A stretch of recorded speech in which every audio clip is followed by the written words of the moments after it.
for a deeper look at the state of the country after the attack on the Capitol last week, I spoke with General Michael Hayden. General Hayden has a long record of service to the U.S. government. He is a retired four-star Air Force general with more than 4 decades under his belt. He directed the National Security Agency under Presidents Bill Clinton and George W. Bush. He also led the CIA when the Bush administration transitioned to the Obama years. We should note General Hayden suffered a stroke in 2018 and now has aphasia. General Hayden, welcome. What would you have told your team at the NSA or the CIA if you were in charge while fellow Americans were attacking the United States Capitol? Yeah, wow. That's an important thing to do. So I think I would have talked with my people in CIA or at NSA and say, okay, we got to do something right. So just go back to work and do the right thing. It's a real problem. And maybe at the level of that I was at CIA or NSA, maybe something has to happen. But everybody else, go back to work, please. And, you know, details, General, are still emerging as this investigation unfolds. But what we know right now is that authorities say among those group of rioters were some former military personnel and law enforcement.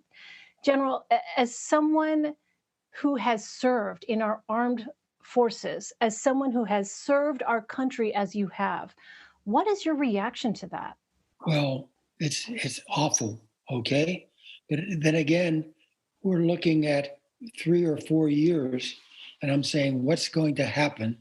And I'm afraid there's a lot going on, and I'm afraid it's not right at all for many people in the military, okay? And so we have to think about it and say, what's going on? And then do the right thing. What do you think is going on, General Hayden, with respect to former military personnel, for instance? I mean, did you see any kind of signs of that during your time in the military? I didn't see it, but that's 10 years ago or more. But now I'm seeing it, and I'm really, really scared about that. So we have to think about it and do something about it in the military and in the civilization. About 10, 20, 30, 40 years ago, there was a problem around race, okay? And in the military, we said, oh my, I don't think we're doing the right thing, so we got to do something about it. And we did. It was 20 years, but finally we did it. I'm afraid we have to do the same thing for what's going on now, and we have to talk about it a lot. General, let me ask you about the question of responsibility. This is something that we've heard a lot about. The discussion in Washington now centers on this. In addition to the rioters themselves, where do you believe that responsibility for this assault on the Capitol lies, and what should the consequences be of that? Well, there are a lot of people about a week ago that was absolutely, I just can't believe that happened, okay? And so we finally know. We want to say, okay, who did it? Who did it? Who did it? And who did it? And that's very, very important. So that's the first thing. But then the second thing is, so, okay, that happened. Why? Why did that happen? And that may be for the next president, he has to do something really important. Let's talk about what's going on in America. Do you think that President Trump should be impeached or have his powers stripped via the 25th Amendment, as many members of Congress are now calling for? Yes, I do. It's not yes, absolutely. Now, it's not going to happen, but that's okay because we have to stand for something. President has to be accountable. General, in the run up to the 2016 election, you were asked on Face the Nation about the qualities that you'd want to see in a commander in chief, especially as a former head of the CIA. I boil it down to my most critical conversations with the president, which have been about covert action.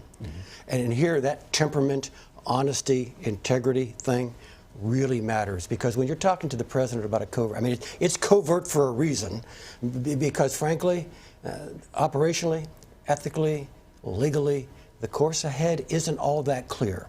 And so when I'm talking to a president about that, I'm representing all the men and women at the Central Intelligence Agency. I want to know that I'm talking to a decent human being. I want to know that I'm talking to someone who broadly reflects the values of the country that we want to defend. General, in your view, what are the values that we have seen on display by the commander in chief now? Last week, that was not good for America at all. And maybe it will be bad for America again and again, because I don't think this president values truth. He doesn't value truth at all. And so if I just don't know what happens about that. You know, if he gave a second term, I just don't know what would happen to America. And even after his presidency, what's going to happen to him? What is he going to say? And so I'm worried about that, really worried about that.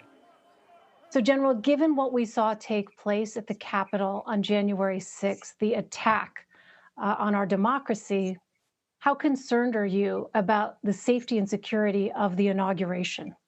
Yes, well, of course, I'm worried about that. But I think we have to do that, okay? And Biden will talk, and it will be okay. And you know, our forces are very, very good. So I have a lot of confidence in them. What do you think needs to happen on Inauguration Day when the peaceful transfer of power is expected for Americans and America's allies and adversaries to be assured that democracy in the US is sound? Well, I want to say something very important, because I'm not sure it's going to be okay.